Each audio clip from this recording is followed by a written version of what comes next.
Abantu benshi bavuga ko ubuhinzi bw'ibihumyo bworoshye cyane kandi butanga amafaranga vuba na menshi. Ariko se nibyo koko? Uko ni ukuri koko?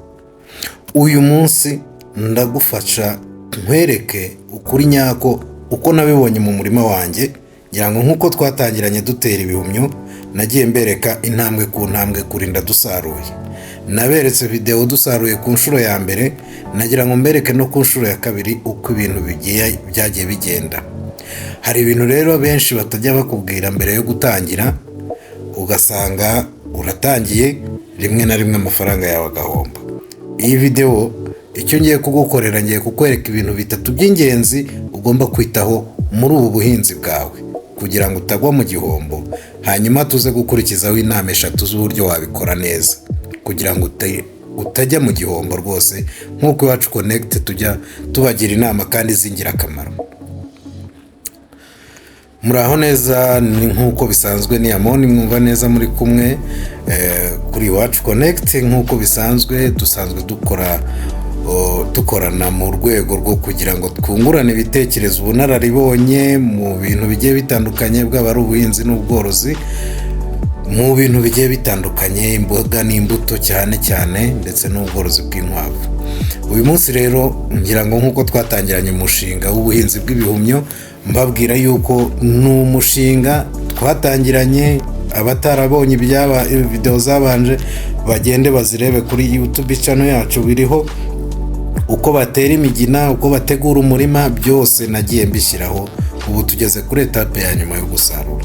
Hari benshi twagiye tuganira bagiye bampamagara bambwira bati Amoni warakoze ku nama watugiriye. Abakora comment ndabashimiye, n'abatarakora subscribe ukaba uri kuyireba ukore subscribe, hanyuma urebe ino video kugira ngo ugere ku musozo, kugira ngo wongere wivugurure n'ubumenyi buhagije, ejo utazatwika amafaranga yawe ukavuga ati bya bintu nabonaga ntibibaho. Uyu rero ni umushinga w'ubuhinzi bw'ibihumyo twatangiye kugira ngo dusangire ubumenyi n'ukuri ku buhinzi bwa kijyambere mu Rwanda. Uyu munsi tugiye kurebera hamwe ukuri ku buhinzi bw'ibihumyo. Ntabwo ari theory, ni experience yanjye bwite nakuye mu murima w'iwanjye. Nkuko muri kubibona, narababwiye nzajya mbigisha mbaho ibyo nanjye nabanje kugerageza, nabanje gukorera ubugenzuzi ngo menye uko bihagaze. Icyambere rero ngiye kubabwira ukuri nyakuri nuko ibihumyo ni business nziza. Impamvu ni izi ngizi 3 ngiye kukubwira. Ntisaba ubutaka bunini nkuko muri kubibona aho nahinze. Isoko rirahari y'ibihumyo, nta kibazo wapfa kugira. Ikindi bishobora gutanga amafaranga mu gihe gito. Nimba hari igihingwa cyera mu gihe gitoya kibaho, ni igihumyo. Niyo mpamvu narababwiye ngo nzajya mbazanira ibikorwa uduproje duciriritse, ariko dushobora kuzamuka tukaguha amafaranga afatika mu gihe gitoya. Gusa ibi byose kugira ngo bibeho, hari ibintu 3 by'ingenzi abantu benshi birengagiza, bigatuma bahomba cyangwa batabona umusaruro nk'uko babyifuzaga.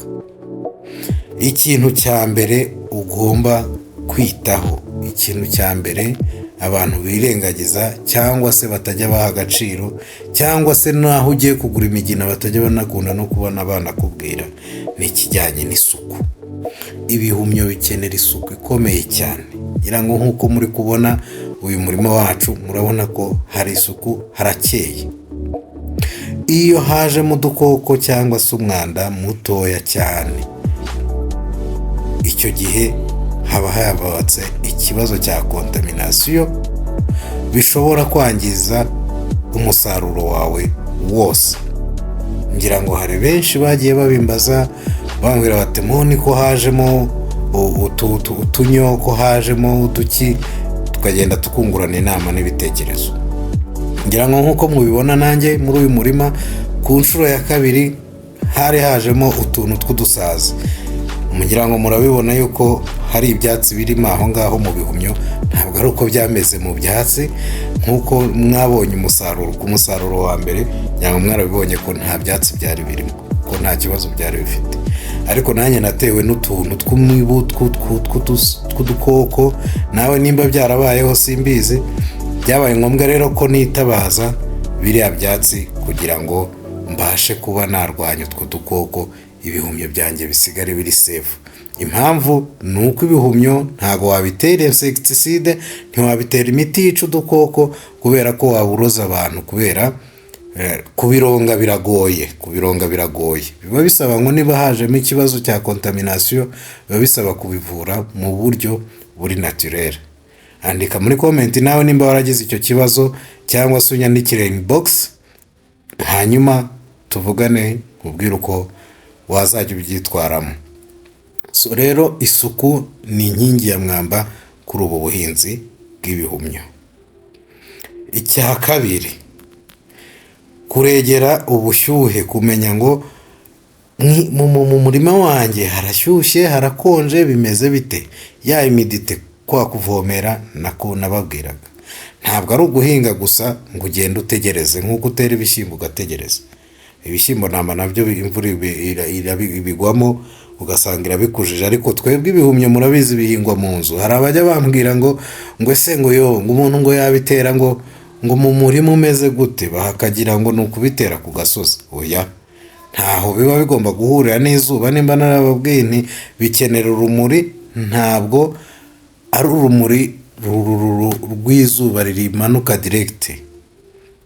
Ntabwo ari urumuri rw'izuba rimanuka direct, ni urumuri rw'izuba ariko rukeya kugira ngo ahantu habe habona, nk'uko hano nyine muri kuhabona muri uyu murima wanjye. Ni ukuvuga rero ubushyuhe hano ni ngombwa yuko umenya ngo harakonje, bimeze bite, haba hahumye ukavomera, hagahoramo ubuhehere mu murima. Naraberetse muri video zabanje uko bavomera, nta makuru mba ntabahaye. Utarabibonye arebe kuri video uko bavomera, uko bategura umurima, uko basarura, byose nagiye mbitanga mu byabanje, kandi dufite n'imfashanyigisho uwazayikenera yazatubwira. So rero ntabwo ari ugutera ngo utegereze, ahubwo ibihumyo bikenera guhorana nyine ubuhehere ukabigenzura buri munsi. Iyo bitagenze neza rero gutyo, umusaruro uragabanuka. Ngira ngo hari benshi bajya bamamagara bambwira ati Samoni ko ibihumyo byacu bikura, byamara kugera hejuru bigahita ubona byumye. Kuma ni ukubera ko nta buhehere, nta mazi, ntago muba mwabivomereye, nta mwuka, nta muyaga uhari, nta rumuri ruhari. So ibyo rero byose ni ibintu uba ugomba kwitondera kugira ngo uzabone wa musaruro wawe.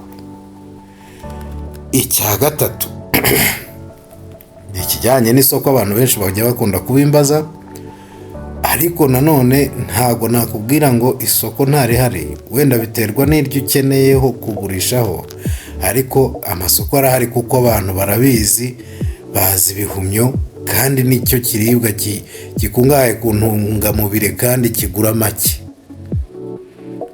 make rwose.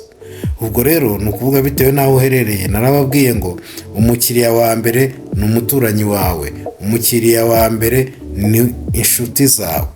Nimba ubona wateye imigina, tangira wegere abashuti bawe babwire uti natangiye umushinga, kuko nyuma y'iminsi 10-15 uba watangiye gusarura. Tangira ubegere ubabwire hakiri kare kugira ngo nibitangira kugira kwera uzahita ubabwira. Kuko iyo byazamutse gutya biba bishobora kumara iminsi 3 bikiriho cyangwa 4. Rero biba bisaba kugira ngo ube warangije kuvugana n'abantu uhita uterura ubashyira.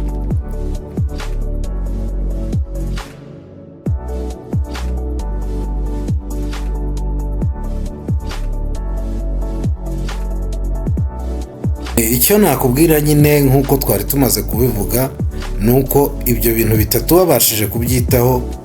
Ntabwo abantu bakunda kubitindaho, nyine iyo yagiye mu mushinga ahita ajyamo akumva yuko igishoro ari gitoya agahita agenda agura, ariko ntabwo ariko biba byakwiye kugenda. Ahubwo uba wakagombye kwita kuri biriya bintu bitatu ukabanza ukagiraho amakuru. Rero niba ushaka gutsinda muri ibi bintu, muri ubu buhinzi bw'ibihumyo, utangirire ku murima mutoya nk'uko nabiberetse nabibabwiye, nk'uko mubibona n'uyu murima wanjye ni muto. Utangirire ku migina mikeya 200, 100 se, ubanze wige neza mbere yo gushora amafaranga menshi.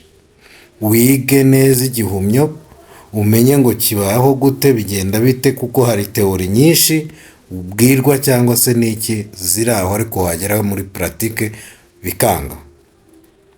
Tangira n'umusaruro, utangiriza makeya, ubanze wige, noneho ubone gushora. Icya gatatu, ushaka isoko mbere yo gutangira production nyinshi.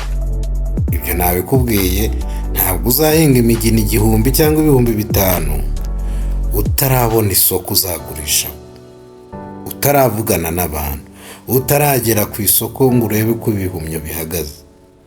Ibyo bintu ni amakosa.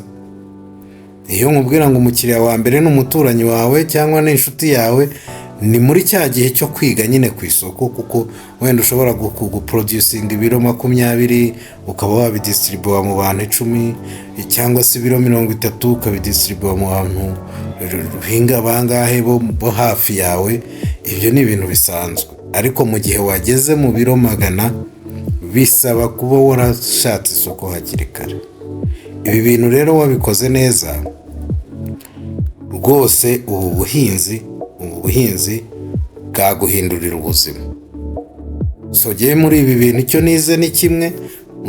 Muri uyu murima shuri nababwiye ko twatangiranye, muri uyu murima shuri ikintu nabashije kwiga ni kimwe, nuko ubuhinzi bw'ibihumyo ntabwo ari quick money business nk'uko abantu babivuga. Ntabwo ari business itizana amafaranga jugujugu byihuse. Oya, ni business igusaba ubumenyi, nicyo cya mbere, kandi nabibabwiye, kwihangana no gukora ibintu neza buri munsi. Ibi bintu uko ari bitatu iyo bikoze neza biguha umusaruro mwiza cyane. Ngira ngo narabibabwiye amakosa nakoze nanjye, hanyuma ngashiduka byamfanye. Sinabibabwiye, muzarebe kuri video nakoze ndi kubabwira ikibazo nagize cy'imiswa. Cyari ikibazo kinkomereye, kandi nanjye cyatumye nyine imigina yanjye yangirika. So bisaba rero kugira ngo ukurikirane hakiri kare, urebe uko ibintu bimeze, niba biba bigiye kugira ubigarurire hafi. Turi kumwe rero, kuko niko kuri nagira ngo mbabwire, ntihagire utinya kuba yakujya mu mushinga. Yinjira mu mushinga uzemo, ariko uzemo neza, wabanje kugenda gake gake, intambwe ku ntambwe, wige. So kuri Iwacu Connect rero intego yacu ni ukwereka abantu ukuri ku buhinzi n'imirire myiza, kuko ubuhinzi si amafaranga gusa, ni n'ubuzima bwacu. Iyo umworozi cyangwa umuhinzi atitaye ku mirire ye, imbaraga ze ziragabanuka n'umusaruro ukagabanuka. So rero imirire nayo tujye tuyibuka, turye neza, tubeho neza, kugira ngo tubone imbaraga zo gukomeza gukora. So nimba wifuza rero kumenya byinshi ku buhinzi bw'ibihumyo cyangwa ubundi buhinzi bwa kijyambere, gukora subscribe kuri Iwacu Connect. Tuzakomeza kugusangiza ukuri, atari amagambo gusa, ariko n'ukuri ku murima wacu tuba twakoze. Urakoze cyane kutwumva, turi kumwe, usangize n'abandi kugira ngo nabo babashe kubona ubu bumenyi. Ntuzacikwe na video izakurikira, nayo mbafitiyeho amakuru menshi agiye atandukanye ku kintu kijyanye n'ubuhinzi bw'ibihumyo.